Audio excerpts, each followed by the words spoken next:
Plus ఇక్కడ ల్యాండా వైది 1 అంటే ల్యాండా ఇంటూ 1 ల్యాండా వస్తుంది. ఓకే, ఎఫ్ ఆఫ్ వై ఎంత వచ్చింది 2y ప్లస్ ల్యాండా. మీరు ఏమనుకోండి అని అంటే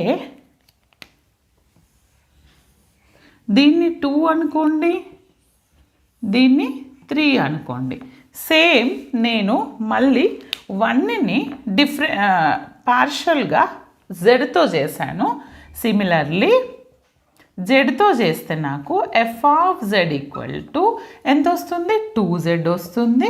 ఇక్కడ జెడ్ది 1 ఇంటూ ల్యాండా, ల్యాండా రిమైనింగ్ ఆల్ టర్మ్స్ 0 బెటా.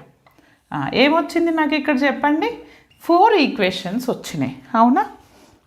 ఈ 4 ఈక్వేషన్స్లో ఇంకొకటి ఇవి 2ని నేను ఇంకో విధంగా కూడా రాయొచ్చు. ఇక్కడ చూడండి 2ని ఏమని రాస్తాను 2